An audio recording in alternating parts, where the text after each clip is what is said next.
விஸ்வாமித்திரர் ஏற்கனவே தெரியும் ஜனகனுக்கு. இந்த குழந்தைகளை பார்த்ததில்லை. ஓடி வந்து 2 பேர் விஸ்வாமித்திரரை வரவேற்று அவருக்கு பூஜை பண்ணி பாத பூஜையை பண்ணிட்டு, எப்போதும் விஸ்வாமித்திரரை பார்த்தா ஒரு அரை மணி நேரம் அவருக்கு பூஜை விஸ்தாரமாக பண்ணுறவன் இன்னைக்கு சுருக்கமாக 5 நிமிஷத்தில் அவர் பூஜையை முடிச்சுன்னுட்டு விஸ்வாமித்திரரை பார்த்து கேட்டான், இந்த 2 பையன்களும் யாருன்னு கேட்டான். இமோ குமாரோ பத்ரந்தே தேவதுல்ய பராக்கிரமௌ கஜசிம்ஹகதி வீரௌ சார்தூல ரிஷபோபமௌ கதம் பத்யாமிஹ பிராப்தௌ கிமர்த்தம் கஸ்ய வாமுனே. இந்த 2 குழந்தைகளும் யாரு? எங்க தாத்தா சொல்லுவார், ராமாயணமே நம்ம கதைன்னு. ராமாயணம் இருக்கு பாருங்க, நம்ம கதை தான் ராமாயணம். இதை மேட்ச் பண்ணி பார்த்தா தான் புரியும். கல்யாண வயசுல ஒரு பொண்ணையோ புள்ளையோ வச்சுருக்கிற அப்பா அம்மாவை கவனிங்கோ. உலகத்துல எந்த பையன் எந்த பொண்ணை பார்த்தாலும் நம்ம பையனுக்கு சரியா இருக்குமா, நம்ம பொண்ணுக்கு இது சரியா இருக்குமா அப்படின்னு தோணும் மனசுல. நம்ம பையனுக்கு பண்ணலாமா? பஸ்ஸில் ரயிலில் ஏறி உட்காந்துனோன்னு இத்தாப்புல ஸ்மார்ட்டாக இருப்பான். அம்பி நீ யாருடா அப்படின்ன உடனே நானும் கும்போணும் தான் மாமா, நான் வந்து மெட்ராஸில் வேலை பார்க்குறேன் ஐடியில் அப்படின்ன உடனே, நீ வந்து எந்த ஊர் உனக்கு அப்படின்னு கேட்டால் இன்ன ஊர் அப்படின்னு சொல்லுவான். நீ என்ன கோத்திரண்டா அப்படின்னு கேட்டால் நான் வடமாமாம்பான். அவனுக்கு கோத்திரத்துக்கும் ஜாதிக்குமே வித்தியாசம் தெரியாது. நீ என்ன கோத்திரண்டான்னு கேட்டால் அவன் வடமாம்பான். அந்த லெவலில் இருக்கு. உங்கள் அப்பா அம்மா எங்கே இருக்காருன்னா இந்த கிராமத்தில் தான் இருக்கா. நீ என்ன பண்ணுறேன்னா அங்கே நாங்கள் வந்து தனியாக தான் இருக்கேன். இப்போ சொல்லலை, ஏதோ ஒரு ரூமில் இருக்கேன், ஏதோ சம்திங் சொல்லுவா. அவனை பார்த்த உடனேவே இவருக்கு தீர்மானம் பண்ணுவார், இந்த மாதிரி வேலையில் இருக்கான், இப்படி இருக்கான், நன்னாவும் இருக்கான், வயசுங்க எத்தனை வயசுங்கிற கேட்பார். அதுவும் பார்த்த உடனே இவனை நம்ம பண்ணலாம், மாற்று பொண்ணு கல்யாணம் பண்ணலாம் அப்படின்னு தோணுனோடனே அடுத்தது மாயத்தில் போய் எக்ஸ்பிரஸ் நிற்குமா, காஃபி கொண்டு வந்தால் இவன் காஃபி வாங்குவான், இவர் பணம் கொடுப்பார். நீ கொடுக்காதரா நான் தரேன்டா. அதெல்லாம் வேண்டாமாம்மா. இல்லைப்பா நமக்குள்ள என்னையம்பர். அது சிதம்பரத்தில் வந்தால் வடை வாங்குவா, உடனே இவர் பணம் கொடுப்பார். இவர் கொடுக்குறாருன்னு உடனே அவன் வாங்கி சாப்பிட்டுட்டே இருப்பான். வாங்கி கொடுக்கறதுக்கு ஆள் கிடைச்சா ஏன் விடுவானு. எல்லாம் முடிஞ்சு தாம்பரம் கிட்ட போறது, உங்க அப்பா அம்மா அட்ரஸ் ஃபோன் நம்பர் கொடு, ஒன் ஃபோன் நம்பர் கொடு. எதுக்கு? உங்க அப்பா அம்மாட்ட பேசணும். என்ன விஷயமா மாமா? இல்லை ஒரு கல்யாண விஷயமா. யாருக்கு? உன் கல்யாண விஷயமா. எனக்கு கல்யாணம் ஆயிடுச்சு. என்ன சொல்ற? எனக்கு கல்யாணம் ஆயிடுச்சு மாமா, பை பை போயிட்டு வரட்டுமான்னு சொல்லிட்டு போயிடுவான். அந்த அந்த மாமாவை பார்த்தா தான் நான் சொல்றது புரியும். பொட்டி அப்படி கையில் வச்சுன்னு பேன்னு பார்ப்பார். மனசறிஞ்சு 5 ரூபா தர்மம் பண்ணதில்லை, பாவி வெடி மருந்து திணிக்கிற மாதிரி உனக்கு கிளம்பினத்துலேருந்து வாங்கி கொடுத்துட்டே இருந்தேன்னு, எத்தனை ரூபா செலவு பண்ணேன்னு. இது மாதிரி எல்லாம் ஏமாந்து போறவா எத்தனை பேர் இருக்கா? இது ஒரு மனுஷனுடைய சுபாவம். இது ஒரு நல்ல பையன், ஸ்மார்ட்டா நல்ல பையன் நல்ல பொண்ணை பார்த்தா நம்ம குடும்பத்தில் அதுக்கு தகுந்த மாதிரி வரன்னு இருந்தால் கல்யாணம் பண்ணலாமா அப்படின்னு நமக்கு தோணும். இது இயற்கை. தசரதன் ஜனகன் அந்த மனோபாவத்தில் தான் கேட்கறான். இந்த விஸ்வாமித்திரரை பார்த்து இந்த பையன் யாரு, இந்த பையன் யாரு? இமோ குமாரௌ பத்ரந்தே. பார்த்தா தேவதுல்ய பராக்கிரமௌ, தேவதைகள் மாதிரி இருக்காள். கஜ சிம்மகதி வீரோ, யானை மாதிரியும் சிம்மம் மாதிரியும் நடை உடையவர்களா இருக்கார்கள். சார்தூல ரிஷபோபமௌ, ரிஷபம் மாதிரியும் கால மாதிரியும் புலி மாதிரியும். இதெல்லாம் ஆண்களுக்கு உள்ள நடை அழகு. யானை மாதிரி, சிங்கம் மாதிரி, கால மாதிரி, புலி மாதிரி. ஒரே விஷயத்துக்கு 4-5 விதமா சொல்லுவானேன்னா 4-5 வகை இருக்கு. அதுல யானையை பார்த்தேன்னா அப்படி ஆடி அசைஞ்சுன்னு வரும். அப்படியே அத்தனை பேர் வழி விடுற மாதிரி இருக்கும். காளையை பார்த்தேன்னு வச்சுக்கோங்க, அப்படி நிமிர்ந்து அப்படி இந்த கொண்டை இருக்கு பாருங்க, அது மட்டும் அசையும், தலை கூட அசையாது, அது நடக்கிறது. சிங்கத்தை பார்த்தேன்னா அப்படி திரும்பி பார்த்தோன்னா அப்படி அனாயாசமா போகும்.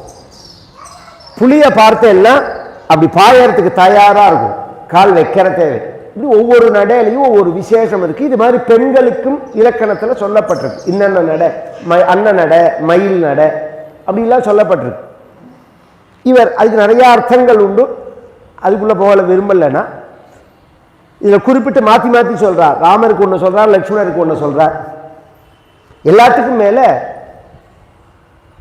இமோ குமாரோ பத்ரந்தே, இந்த குழந்தைகள் யாரு, உங்களுக்கு மங்களம் உண்டாகட்டம்னா.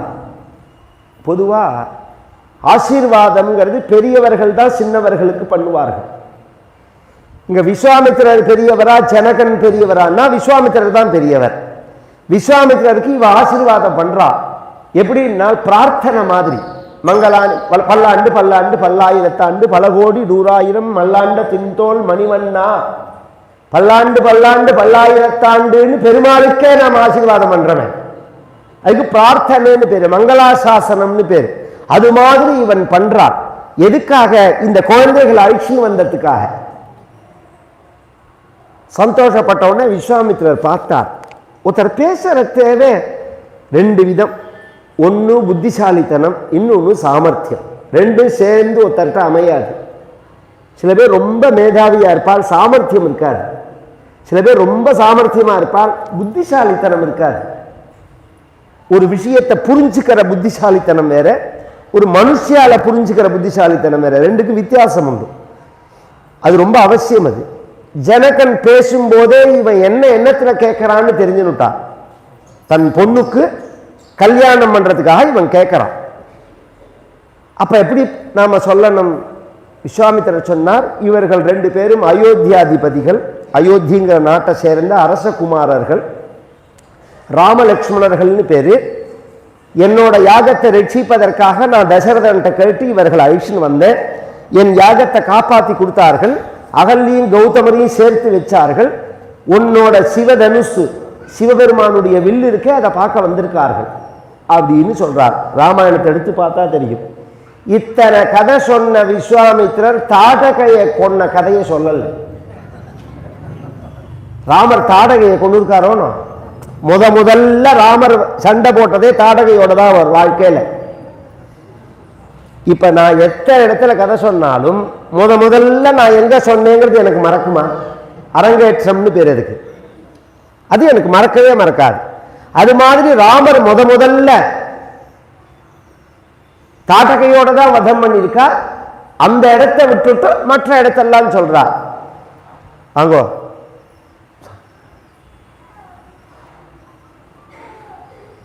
இதுல என்ன விசேஷம் அப்படின்னா, அதான் கேட்கிறவாருடைய மனோபாவத்தை அனுசரித்து பேசணும். அவன் பொண்ணுக்கு இந்த பையன் சரியா இருக்கும் அப்படிங்கிற எண்ணத்துல தான் அவன் கேட்கிறான், விசாரிக்கிறான்.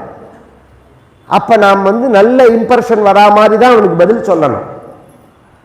அவன்கிட்ட கூப்பிட்டு, இப்பதான் ஒரு பொண்ணை கொன்னுட்டு வந்திருக்காரு இவர் அப்படின்னா, பொண்ணை உருப்பனா ஒரு பொண்ணை கல்யாணம் பண்ணி, இந்த மூத்த பொண்ணை பையனுக்கு கல்யாணம் பண்ணி அந்த பொண்ணை ஏதாவது சரியா நடத்தல, கொடுமைப்படுத்தினாலே அடுத்த பையனுக்கெல்லாம் கல்யாணம் ஆக மாட்டேங்கிறது. அந்த குடும்பத்திலையா சார் ராட்சசி அந்த அம்மா, அவள்கிட்ட அந்த பொண்ணை கொடுக்க முடியாது அப்படின்னு ஊர் முழுக்க பேதா போயிடுறது. அப்படி இருக்கிறத பொண்ணை கொண்டுட்டு வந்தான்னா பொண்ணை கூப்பினா. அதனால அந்த சப்ஜெக்டையே விட்டுட்டார். அவர் விட்டுட்டு சொல்றார். யாகத்தை முடிச்சுன்னு வந்தார்கள்.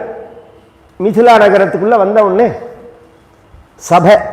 சபையில ஜனகன் சிவதனுஷ கொண்டு வா அப்படிங்கிறார். அது உள்ள இருக்கு. விஸ்வாமித்திரர் சொல்றார் கொண்டா அப்படின்னு. ஜனகன் யோஜனை பண்றான். ஏன்னா சிவபெருமானுடைய வில்லு அப்படிங்கிறது ஒரு பொட்டியில வச்சிருக்கு. அந்த பொட்டியை ஒருத்தர் நகர்த்தணும்னா 5000 பேர் பிடிச்சி இழுத்தாதான் அது நகரும். அவ்வளோ வெயிட். 5000 பேர் பிடிச்சி இழுத்தாதான் நகரக்கூடியதான அந்த பொட்டி. அந்த வில்ல போட்டியா வச்சிருக்கான் ஜனகன். இதையும் போட்டியா வச்சான் அப்படின்னா அதுக்கு ஒரு காரணம் இருக்கு. இவனுக்கு அந்த வில்லு வந்திருக்கு. இவன் குடும்பத்தில் அதை வச்சு பூஜை பண்ணிட்டு இருக்கான். ஒரு சந்தர்ப்பம் சீதை தன் தோழிகளோட அம்மானைன்னு ஒரு விளையாட்டு உண்டு அந்த காலத்தில். அந்த அம்மானை பால் மாதிரி இருக்கும், அது கொஞ்சம் குழந்தைங்க அதை வச்சுன்னு விளையாடுறதே அது உள்ள போயிடுது அடியில். உடனே பக்கத்தில் இருக்கிற அந்த தோழிகள்லாம் சொன்னால் பொட்டிக்கு அடியில் போயிடுத்து, அதன்மே நகர்த்தணும்னா 5000 பேர் வந்தாகணும், நீ தான் போட்ட நீ தான் எடுக்கணும். இந்த கிரிக்கெட் விளையாடுறதே ஒருத்தர் ஆற்று காம்பவுண்டுக்குள்ளே பந்து விழுந்துடும். இந்த பசங்கள்லாம் சொல்லுவான், அந்த ஆற்று மாமா வல்லு வல்லுன்னு விழுவர், நாங்கள் எல்லாம் போய் கேட்க மாட்டோம், நீ தான் அடித்த நீ தான் வாங்கிட்டு வரணும்மா. அது மாதிரி சீதையை பார்த்து நீ தான் அதை எடுக்கணும் நீ தான் எடுக்கணும்னு உடனே சீதைக்கு 5 வயசு தான், ஏடா பெருசாக ரொம்ப இது பண்ணுறேன்னு சொல்லிட்டு பட்டுன்னு இடது கையால் பொட்டியை நகர்த்தினால் காய எடுத்துட்டான். ஜனகன் பூஜைக்கு வரான், பொட்டி இப்படி திரும்பி இப்படி இப்படி இப்படி நேரம் இருக்க வேண்டிய பொட்டி இப்படி வாயாதாஜ்னயாந்தம்னு இப்படி திரும்பி இருக்கு.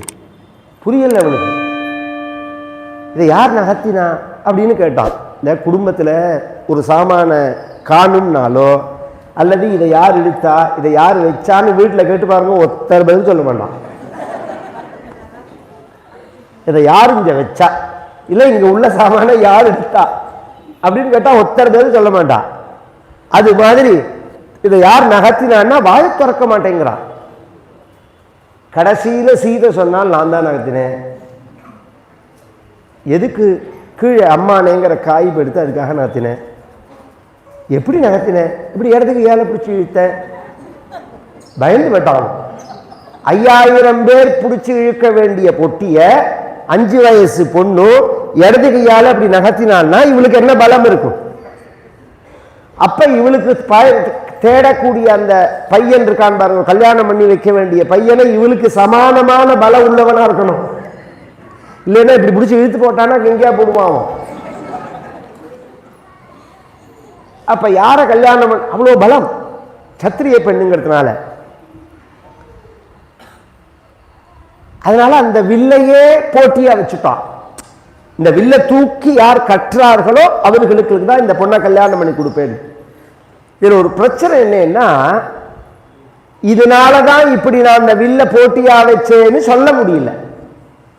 சீதை அப்படி நகர்த்தினா அதனாலதான் இந்த வில்ல நான் வச்சேன்னு அவன் சொன்னான்னா சீதைக்கு கல்யாணமே ஆகாது. சும்மா இருந்தாலே வெறும் வாயே மெல்ற உலகம்.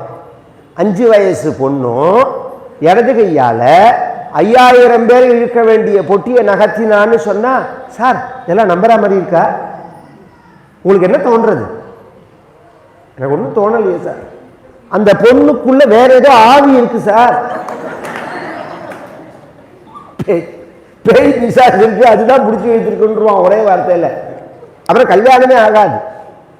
அதனால அதையும் வெளியில சொல்ல முடியல.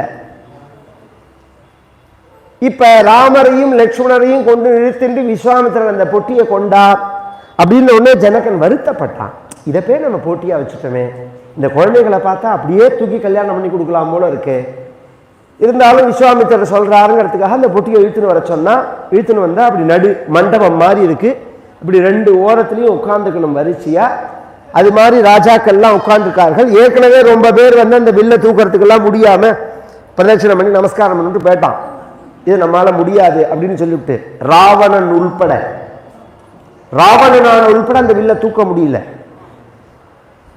இப்ப விஸ்வாமித்திரர் என்ன பண்ணினார், அங்கிருந்து எழுந்து வந்தார். இந்த பொட்டியில பார்த்தார், அந்த வில் அப்படி இருக்கு. ராமரும் இதெல்லாம் வந்து ராஜசபை, சொல்லாம ஒரு காரியத்தை செய்யக்கூடாது. ராமரும் லட்சுமணனும் உட்கார்ந்து இருக்கிறது.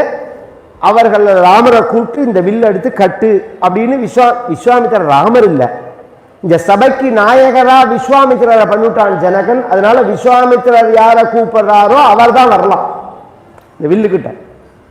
விஸ்வாமித்திரர் என்ன பண்றார், அவர் ஒரு சுத்தி விடுறார். இந்த ராமரும் லட்சுமணனும் உட்கார்ந்துருக்கிற சமயத்துல வத்சா அப்படின்னா குழந்தாய் அப்படின்னா, அண்ணா தம்பி 2 பேர் சேர்ந்து இருக்கிற இடத்துல குழந்தாய்னு கூப்பிட்டா யார் வருவான்? தம்பி தானே வருவான். உடனே லட்சுமணன் என்ன பண்ணா, நேரம் பொட்டிக்கிட்ட வந்துட்டான்.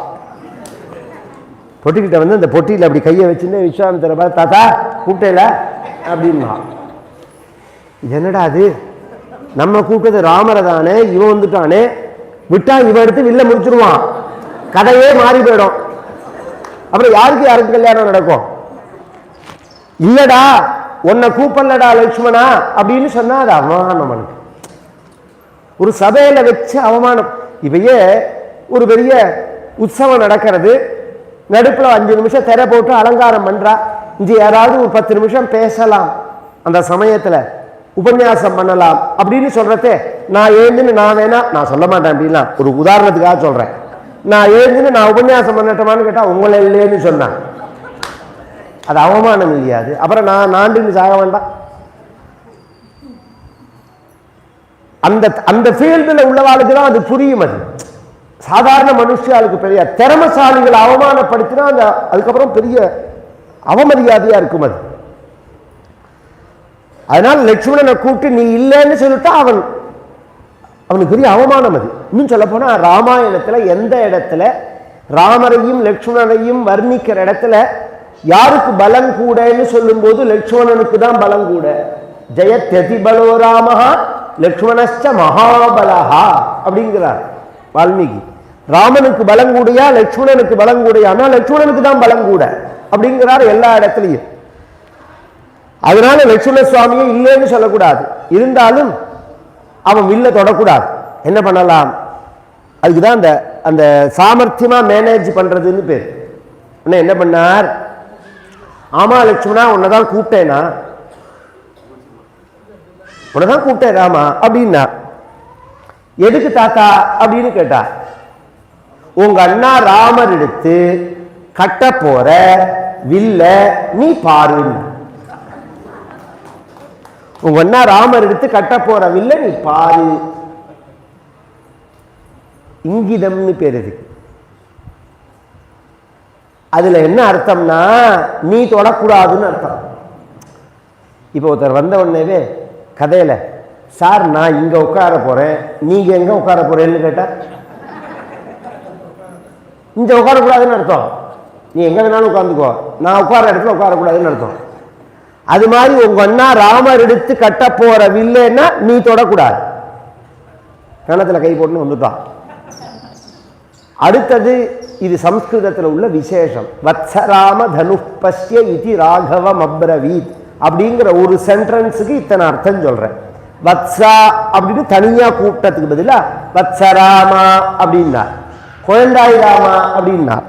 குழந்தாய் ராமான்னு சொல்லக்கூடாது. ஏன்னா எந்த இடத்துல யாரை எப்படி ட்ரீட்மெண்ட் பண்ணணுங்கிறது இருக்கு. ஒரு பொண்ணு பார்க்க போன இடத்துல நம்ம பையனையே நம்ம வாடா போடான்னு சொல்லுவோம், சுப்புடுவோமோ குப்பிடுவோமோ அப்புவோமோ எத்தையாவது சொல்லி கூப்பிடுவோம். அதெல்லாம் பொண்ணு பார்க்குற இடத்துல வச்சு கூப்பிடலாமோ? அம்முன்னு கூப்பிடுவோம் பொண்ணு, அம்முன்னு கூப்பிட்டா அங்கே பரியாசம் பண்ண மாட்டாளா? நாம எப்படி அங்கே பேர் உண்டோ அதைத்தான் சொல்லி கூப்பிட்டாகணும். நம்ம நம்ம இது மாதிரி பேரெல்லாம் சொல்லக்கூடாது, சார்னு தான் சொல்லணும். அவர் ரொம்ப பெரிய படிச்சிருக்காரு sir, double degree triple degree இல்லை வேலையில் இருக்கார் அப்படிலாம் சொல்லணும். அப்படிதான் சொல்லணும். ஏன்னா அப்பதான் அவளுக்கு இப்படி சொல்லி அந்த பையனை அறிமுகப்படுத்தி பொண்ணை பெற்றவாளுக்கு கல்யாணம் பண்ணி கொடுத்தாலே அந்த பொண்ணோட அப்பா அம்மா கல்யாணம் ஆன மறுநாளே வாடா போடாங்கிறா மாப்பிள்ளைய. இப்ப அந்த காலத்துல எல்லாம் மாப்பிள்ளைன்னு தான் சொல்லுவா. எத்தனை வயசானாலும் எவ்வளோ பெரியவாளா இருந்தாலும் மாப்பிள்ளையா வாங்கோ அப்படிங்கிறார். இப்ப வாடான்னு தான் கூப்பிடுறா அந்த பொண்ணை பெற்றவாளை. கேட்டா அதுல என்ன இருக்கு அப்படிங்கிறார். அந்த பரிஸ்திதியில தான் இருக்கு. நாம மரியாதையா சொன்னாலே அவ மரியாதை கொடுக்கறது கிடையாது. நாமளே மரியாதை இல்லாம நடத்தினோம்னா அவன் எப்படி மரியாதை கொடுப்பா? அதனால இவர் குழந்தாய் ராமான்னு கூப்பிட்டாரு, அப்படி கூப்பிடலாமான்னா அதுக்கு ஒரு காரணம் இருக்கு. என்ன காரணம்னா, இது சிவதனுசு, பரம சிவபக்தனான ராவணனைய அவமானப்படுத்தின வில்லு. ராமரோ 12 வயசு குழந்தையா இருக்கார். இதை தூக்கு அப்படின்னு சொல்லும் போது இதை குழந்தையா இருந்து தூக்க முடியாம வாமனாவதாரம் பண்ணி மகாபலி யாகசாலைக்கு போய் 3 அடி தானம் கேட்டு 3 உலகத்தையும் அளப்பதற்கு பெரிய உருவத்தை எடுத்துட்டாரோனோ அது மாதிரி ஒரு பெரிய உருவத்தை மாத்தி எடுத்துட்டார்னா ராமரை மனிதர் இல்ல தெய்வம்னு எல்லாரும் தெரிஞ்சுருவா. ராமாவதாரத்துல ராமர் எந்த இடத்துலையும் தன்னை தெய்வம்னு காண்பிச்சிருந்ததே கிடையாது. யார் சொன்னாலும் நான் மனிதன் தான், ஆத்மானம் மானுஷம் மன்னியே ராமம் தசரதாத்மஜம் அப்படிங்கிறான் பகவான். நான் மனிதன் தான், தசரதனோட புள்ளதான், நான் தெய்வம் கிடையாது அப்படின்னு ராமரே சொல்லியிருக்கா. ஆச்சரியமான விஷயம். இன்னைக்கு மனுஷனே அவனை தெய்வங்கிறான். ஏதாவது ஒரு ரெண்டு காரியம் சொல்லி பூஜை கீஜை பண்ணி வந்துட்டாருன்னா நடமாடும் தெய்வம்ங்கிறான், சுவாமிங்கிறான், பூஜைங்கிறான். மகான்களை பொறுத்த பரியந்தம் தன்னை ஒத்துக்கவே மாட்டாவா. நீங்க என்ன சொன்னாலும் தெய்வம்னு ஒத்துக்கவே மாட்டா. ஒரு கால் தெய்வமா இருந்தாலுமே இவர் ராமர் தன்னை வெளிப்படுத்திக்க கூடாதுங்கிறதுக்காக குழந்தையாவே இருந்து தூக்கணுங்கிறதுக்காக குழந்தாய் ராமான்னா வத்சராமா தனு பஷ்ய, இந்த வில்ல பார் அப்படின்னா உடனே பகவான் எழுந்திருக்கிறார். தோகையர் இன்னென விளிம்பிட நல்லோர் சொல்ல அந்த இடத்துல கம்பர் சொல்றார், மாக மடங்களும் மால் விடையும் பொன் நாகமும் நாகமும் நான நடந்தான் அப்படிங்கிறார். அந்த உட்கார்ந்த இடத்திலேன்னு அந்த வில்லு கிட்ட வர பரியந்தம் உள்ளத்தை வர்ணிக்கிறார். உம்பர் உவப்ப மாக மடங்களும் மால் விடையும் பொன் நாகமும் நாகமும் நாக நடந்தான். அப்படி எழுந்திருந்தது எப்படி எழுந்திருந்தான் பகவான் அப்படின்னா சிங்கம் மாதிரி எழுந்திருந்தான். சிங்கம் இருக்கு பாருங்க, அப்படி எழுந்திருக்கிறதவே அப்படி குபீர்னு எழுந்திருக்கும்.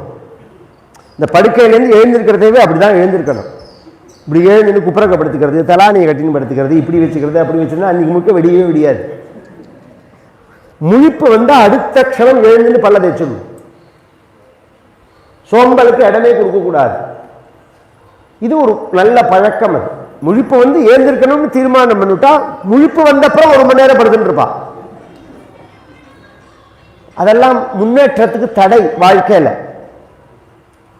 எழுந்திருக்கிறதவே அப்படி கம்பீரமா எழுந்திருக்கணும். நடந்து வரத்தே பகவான் எப்படி வரான் அப்படின்னால் கால மாதிரி நடந்து வரான், ரிஷபம் மாதிரி. அப்படி சபையில இந்த பக்கம் அந்த பக்கம் மாடு திரும்பாது, கவனிச்செல்லாம் தெரியும். அப்படியே நேராக பார்த்துட்டு வரும். அந்த கொண்டை மட்டும்தான் அசையும். அதுக்கு கோவில் மாடை பார்த்தவாளுக்கு தெரியும். அந்த வில்லு கிட்ட வந்து பகவான் நின்ன போது யானை மாதிரி, இது மலை மாதிரி நின்னான், தங்க மலை மாதிரி நின்னான். மாக மடங்களும் மால் விடையும் பொன்னாகமும் நாகமும். பொன்னாகம்னா மலை, மேருமலை. நாகம்னா யானை. தமிழ்ங்கிற உங்களுக்கு தெரியுமா? அது தமிழை வளர்க்குறேங்கிறா. இது என்ன தமிழை வளர்க்கணும்? நாகம்னா யானைன்னு அர்த்தம். யானை மாதிரி நிற்கிறான் பகவான். எப்படி? இந்த யானைக்கு முன்னாடி தென்னை மட்டை, பாக்கு மட்டை இதெல்லாம் போட்டோம்னா அது சாப்பிட்றதே குருவாயூர் மாதிரி உள்ள கோவிலில் பார்த்தா தான் நான் சொல்றது புரியும். இப்போ நம்மூர் கோவிலெல்லாம் என்ன பிரச்சனைன்னா, அது இருக்கிறதுலையே லோ கிளாஸ் யானை. அதெல்லாம் நல்ல ஜாதி யானை, உயர்ந்த யானைக்கு என்ன அடையாளம்னா அந்த இப்படி இருக்கும். அது ஏத்தமே இப்படி இருக்கும். அந்த தலை அப்படி நிமிர்ந்து நிற்கும். அதோட தும்பிக்க கீழே பட்டு ஒரு அடி போல சுருட்டி நிற்கும். அது இப்ப நம்மூர் கோவில் யானைக்கெல்லாம் பார்த்தா அந்த தும்பிக்க கீழே வர்றதுக்கே ஒரு அடி தேவைப்படும். அதுக்கு வித்தியாசம் உண்டு குவாலிட்டியில. அது மாதிரி அது உயர்ந்த யானை. அதனால அது என்ன பண்ணும்னா கீழே போட்டிருக்கிற பாக்கு மட்டையை நாமெல்லாம் குனிஞ்சு இலைய பார்த்து கறி எங்க இருக்கு, கூட்டு எங்க இருக்கு, பருப்பு எங்க இருக்குன்னு பார்த்து சாப்பிட்ற மாதிரி தென்னை மட்டையை சாப்பிடும். அது இப்படி பார்த்துட்டே இருக்கிறதே தும்பிக்கையால தூக்கி மட்டையை வச்சு காலில் வச்சு ஒரு கிழிக்கும், கிழிச்சு வாயில போட்டுக்கும். அது எப்படி அனாயாசமா தென்னை மட்டையை எடுத்து இப்படி ஒடிச்சு கிழிச்சு வாயில போட்டுக்குமோ அது மாதிரி அந்த வில்லு பொட்டிக்கு முன்னாடி நின்றுட்டு வந்து பகவான் நின்றுட்டு பொன் நாகமும் நாகமும் நான நடந்தால் கையால் எடுத்தது கண்டனர் எற்றது கேட்டார்கள்.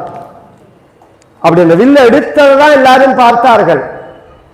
அப்படி காலில் மிதிச்சுன்னு பகவான் கயத்தை கட்டினதெல்லாம் பார்க்கவே இல்லை. டார்னு ஒரு சப்தம் கேட்டுது. வில்லே முறிஞ்சு போயிடுது. வில்ல அப்படி எடுத்து வளைச்சு கட்டணும். அப்படி வளர்க்கிறதே வில்லே முறிஞ்சு போயிடுது. அந்த அளவுக்கு பகவானுடைய பலம். பிரமிச்சு போயிட்டான். ஏன் அப்படின்னு சொன்னா, இந்த வயசுல 12 வயசுல இப்படி ஒரு ஒரு பெருமை உலகத்துல யாருக்குமே கிடையாது வாழ்நாள்ல. அதுதான் பின்னாடி சொல்ல போறார். லோகே விக்யாத பௌருஷம்னு சொல்ல போறார். விக்யாத பௌருஷம், விக்யாத பௌருஷம், லோகே விக்யாத பௌருஷம் கந்தர்வராஜ பிரதிமம் லோகே விக்யாத உலகம் முழுவதும் அறியப்பட்டதான பலம் உள்ளவன் ராமன்னா. பௌருஷம்னா ஆண்மை. கியாத பௌருஷம்னா புகழ் உடையவன் அர்த்தம். தாடகையை கொன்ன போது ராமரை பத்தி ஓரளவு எல்லாருக்கும் தெரிஞ்சது. விக்யாத பௌருஷம். மாரீச்சனை தூக்கி போட்டு விஸ்வாமித்திரனுடைய யாகத்தை ரட்சிச்ச உடனே ஓரளவு பக்கத்தில் உள்ள நாடெல்லாம் தெரிய ஆரம்பிச்சது. இந்த வில்ல ராமர் முறிச்ச உடனே லோகே விக்யாத பௌருஷம்னா உலகம் முழுக்கையும் ராமனை தெரியுமா? அடுத்த 24 ஹவர்ஸ்ல. எத்தனை வயசுல? 12 வயசுல. பெரிய அதிசயம் இல்லையா? 80 வயசானா கூட பக்கத்தாத்துல யாரு இருக்கா நமக்கு தெரியாது. அப்படி ஒரு மாமா இருக்காராமே நமக்கு புரியாது. இது வாதி தேவலை. சில பேருக்கு பார்த்து எல்லாம் 99 வயசுல பட்டம் வரும். கலைமாமணி விருது கொடுக்க போறாள் உங்களுக்கு அப்படின்பா. புகழ்ங்கிறது சின்ன வயசுல வரணும். இது வாதி தேவலை. இன்னும் சில பேருக்கு செத்தப்புறம் கொடுப்பான் பட்டம் கொடுக்குறேன். அதெல்லாம் நமக்கு என்ன பிரயோஜனம்? அந்த புகழை வச்சு நாம் என்ன சம்பாதிக்க முடியும்? நமக்கு என்ன வாழ்க்கையில் இருக்கு அப்படிங்கிறது தானே தேவை. 12 வயசுல உலகம் முழுக்க ராமனை தெரியும். அது மாதிரி ஒரு புகழ். அப்படி பகவான் முடிஞ்ச உடனே ஜனகன் சந்தோஷம் தாங்கல்ல. இது மாதிரி என்ன அவன் இப்படி ஒருத்தர் வில்ல எடுப்பாளா, நம்ம பொண்ணுக்கு கல்யாணம் ஆகுமான்னு அவனுக்கு சந்தேகமே வந்து இதை போய் கொண்டு பணயமா வச்சுட்டோமே, ராவணனாலேயே தொட முடியலங்கிறதே இன்னும் யார் இதை தொட போறான்னு அவன் கவலைப்பட்டு இருக்கிற சமயத்தில் ராமர் முறிச்சாருன்னே சந்தோஷத்தோட சால கிராமம் ஸ்வர்ணம் கோ எல்லாத்தையும் எடுத்துட்டு ராமர் கையில சீதையை கொடுப்பதற்காக சீதை கையில மாலையோட ஐஷ்ணு வரா. ராமரை பக்கத்துல சீதையை நிறுத்திண்டு கன்யாம் கனக சம்பன்னாம் சர்வாபரணபூஷிதாம் அப்படின்னா. இது சம்ஸ்கிருத மந்திரம், கன்னிகாதானத்துக்குள்ள மந்திரம். இதுக்கு அர்த்தம் தெரியாதவனா இருந்தா எல்லாத்துக்கும் பேபேன்னு முடிச்சுட்டு கடைசியில எல்லாம்பா திலா பாபகராகான்னு முன்னாடி 1 மணி நேரம் சொல்லியிருப்பாரு. அப்புறம் கடைசியில எல்லாம் நான் வாங்கிக்க மாட்டேன்பா. முதலே தான் திலாகா பாபகராகான்னு தானத்துல சொல்லியிருக்கேன். சம்ஸ்கிருதம் தெரியணுங்கிறது அதுக்கு தான். இவருக்கு சம்ஸ்கிருதம் தெரியும். கன்னிகாதானத்துக்குள்ள மந்திரத்தை சொல்றாருன்னு உடனே ராமர் கேட்டார், ஜனகனை பார்த்து யாருக்கு கன்னிகாதானம்னு கேட்டார். உனக்கு தான். உடனே நேர விஸ்வாமித்திரர் பின்னாடி ஒளிஞ்சுண்டு, தாத்தா நீங்க வில்ல முதிக்க சொன்னேன், முதிச்ச கல்யாணம்லாம் அப்பாவுக்கு தெரியாம பண்ணிக்க மாட்டேன், அப்பா அம்மாவுக்கு தெரியாம கல்யாணம் பண்ணிக்க மாட்டேன் சொல்ல போனா, இது மாதிரி போற இடத்துல போட்டியில கல்யாணம் பண்ணிக்கலாம்ங்கிறது சத்திரியர்களோட தர்மம். அது தோஷம் கிடையாது. ஒரு போட்டியில கலந்து ஒரு பரிசு அடையறா மாதிரி, அது மாதிரி தர்மம் இருக்கிறதே ராமன் மாட்டேங்கிறான். நாம பண்ணலாம் அது மாதிரி? பெத்து வளர்த்த அப்பா அம்மா ஒரு வாழ்க்கையில ஒரு நிமிஷம் அந்த காட்சியை பார்க்காதபடிக்கு நாம பண்ணிட்டோம்னா அப்புறம் எப்படி சௌக்கியமா இருக்க முடியும் சொல்லுங்க? நமக்கு ஒரு லட்சியம் இருக்கலாம், நாம் அதை சொல்லலாம், உறுதியோட இருக்கலாம்ங்கிறதெல்லாம் விஷயம் வேற. இந்த அப்பா அம்மாவுக்கு தெரியாம கல்யாணம் பண்ணிக்கிறது, ஓடி போறதுங்கிறதெல்லாம் முட்டாள்தனம், பைத்தியக்காரத்தனம். விஸ்வாமித்திர ஜனகன் சொன்னா நீங்க சொல்லுங்கன்னா, ஏற்கனவே அவருக்கு கோபம். என்ன கோபம்னா, அந்த வில்ல கொண்டான்னு சொன்ன போது ஜனகன் தயங்கினான். இவரால் இந்த குழந்தையால எப்படி முடியும்னு யோசனை பண்ணினான். அப்ப தயங்கினவன் வில்ல முறிச்ச உடனே இந்த கன்னிகாதான மன்றத்தை மீடியேட்டர் மத்தியஸ்தர் அவர் தானே. இப்போதைக்கு விஸ்வாமித்திரர் தானே காதியன். நான் அந்த கன்னிகாதானம் பண்ணட்டுமான்னு அவர்கிட்ட ஒரு வார்த்தை ஜனகன் கேட்கணுமா வேண்டாமா? அவர்கிட்ட கேட்கவே இல்லை, நேர இவன் போயிட்டான் ராமர்கிட்ட. உலகத்துல எல்லாருமே கல்யாணம் ஆனப்புறம் தான் மாப்பிள்ளைய வசப்படுத்துவா, இவன் முன்னாடியே நேர போறானே, டீலிங் பண்றானே, இது என்ன நடக்கிறதுன்னு பாப்போம்னு அவரும் பேசாம இருந்தார். விஸ்வாமித்திரர் பின்னாடி ஓடி நான் அந்த கல்யாணங்கள்லாம் நான் பண்ணிக்க மாட்டேன் அப்படின்னு உடனே ஜனகன் நீங்க சொல்லுங்கன்னா, அதுக்கு அவர் சொன்னார், நீ நினைக்கிற மாதிரி குழந்தைகள் கிடையாது. சில பேர் ஃபாரின் போறத ஏரோப்ளேன்ல சிங்கிளா போயிட்டு திரும்பி இறங்குறத கப்பல இறங்குறானே, அந்த குடும்பம் நினைச்சியாது. அயோத்தியாதிபதி வீர அவிஜ்ஞாய பிதிஷ்சந்தம் அயோத்தியாதிபதே பிரபோ. அப்பா அம்மாவுக்கு தெரியாம கல்யாணம் பண்ணிக்க மாட்டான் அப்படின்னு சொல்லிவிட்டு கல்யாணத்துக்குள்ள விவரங்கள்லாம் எழுதிவிட்டு வம்சங்கள்லாம் எழுதி லக்னமும் நன்னா இருக்கிற 2-3 லக்னத்தை குறித்து நேர தசரதனுக்கு அனுப்ப ஒரு வீரன்ட்ட கொடுத்து 18வது சர்க்கத்தில் விஸ்வாமித்திரர் வந்தபோது கொடுக்கறதுக்கு 1000 யோசனை பண்ணி தகராறு பண்ணினான் தசரதன் ராமரை. வசிஷ்டர் தான் குடுன்னு சொன்னார். அதுக்கப்புறம் விஸ்வாமித்திரர் கிளம்பி போனதுக்கு அப்புறம் ராமருடைய கல்யாணத்தை பற்றி அவன் கவலைப்பட்டான்னு அங்கே எங்கேயுமே சொல்லலை. 63வது சர்க்கத்துல கல்யாண பத்திரிகை போய் எழுப்புறது ராமரை, தசரதனை. இதெல்லாம் தெய்வத்துக்கிட்ட மகான்கள் கிட்ட நம்ம பொறுப்பை ஒப்படைச்சா நம்ம வாழ்க்கை எப்படி இருக்குங்கிறதுக்கு அடையாளம்.